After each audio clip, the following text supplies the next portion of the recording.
Hello internet dwellers, and welcome back to the 1 Minute Rewatch. I am Jeff Bell, filling in this month for TC DeWitt while he's off gallivanting across Europe. Nobody actually uses the word gallivanting anymore, do they? It's kind of like Hootenanny, or Icebox, or Floppy Disk. TC will be back next month, but until then, I will be your host as we dive into the recesses of our collective pop culture mind. Think of it like Hackers, except with better graphics and way less Fisher Stevens. Crap, I'm not reviewing Short Circuit this month, am I? Oh, Chad, this is a barrel of monkeys. Oh, let us go scrape up some female chicks. The 1980s brought about a lot of classic films that have become so ingrained in our culture, it's kind of hard to think of a world without them. Films such as The Terminator, Indiana Jones, and Tim Burton's Batman took an established concept and added a brand new spin on it. However, what do all of these films also have in common? Less than stellar sequels or reboots. But Jeff, Christopher Nolan's Batman trilogy was always perfect. How could you say it was less than stellar? Okay, first off, weird mocking voice guy, I'm mostly referring to Schumacher's entries in the franchise.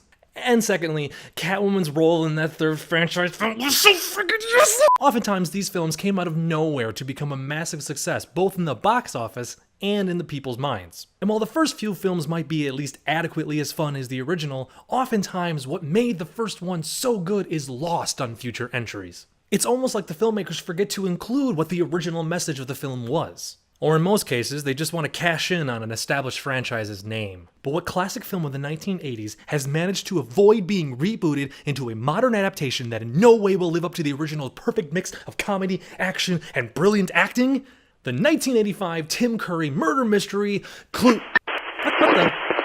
Stop everything, Jeff! Troll? Yes, it is I, the Troll, from the web series The Troll Blog, here to start my review. What? No, Troll. I'm doing the review this month. TC said I could. That is where you are wrong, good sir, for he told me that I would be doing it. What? Yes. Really? Yep. When? Just a few minutes ago. I was sitting here, minding my own business, as I always do, when suddenly a blue, glowing light appeared, followed by the sound of crackling thunder. Then, when the light stopped, there was TC, or should I say, future TC. He looked at me, and he's like, Troll, you must do the review. And he said that if I didn't do it, it would create a chain reaction that would unravel the very fabric of the space-time continuum and destroy the entire universe. We're doing the whole time travel thing? Yeah, we are. Fine, whatever. I'll do Clue some other time. Enjoy filling in for TC. Future TC. Works every time. Now, as Jeff was so appropriately saying moments before I conveniently interrupted, many classic characters have managed to make their way back into our modern world through the means of terrible reboots. With advancements in special effects and technology, many simply have used it as a crutch to produce mediocre attempts at movies, forgetting the key elements of emotion, logical purpose, and character development, leaving us with empty shells that vaguely resemble the characters we know and love, and sometimes they look nothing like them. I'm looking at you, Arthur. Just because they are both British does not mean they are the same. In today's movie-going experience, often the filmmakers forget one key element: the experience. The audience wants to be part of the story. They want to laugh when the characters tell a joke. They want to worry when the villains edge ever so closer. And they want to be happy when it all comes to a close and the heroes ride off into the sunset. Oh, and they also don't want Jason Lee phoning in a half-hearted performance as the dad character to 3 anthropomorphic chipmunks. That last one was oddly specific, Stanley. What 80s movie fits all of these criteria? Well, the 1987 animated classic, The Chipmunk Adventure. Now I see why that last one was so specific, Stanley.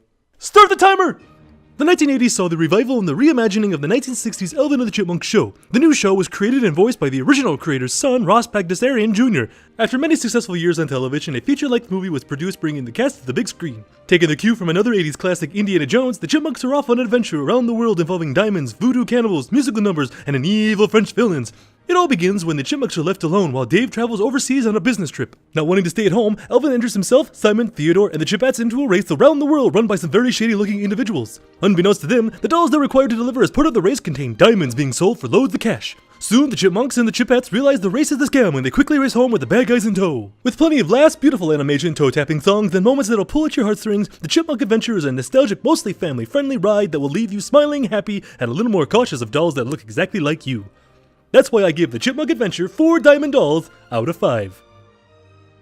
While modern reboots and remakes have a history of ruining what has made the original so good, one thing that we can all agree on is how much they make us long for the original versions. For every nuking of an icebox, I immediately think of an Ark of the Covenant. For every indestructible John McClane diving away from an exploding Harrier jet, I return to the adventures in Nakatomi Plaza, where glass actually hurt him.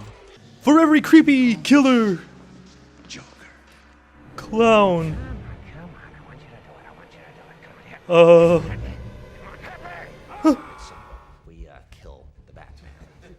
I want my mommy troll. You know, watching the Chipmunk Adventure always makes me want to go out on a balloon race around the world. You want to join, Jeff? Oh, you mean an adventure that's obviously a cover-up for a diamond smuggling ring, while we dangerously travel from big city to big city with no change of clothing, no food, no money, and all the while we're constantly putting ourselves in mortal danger?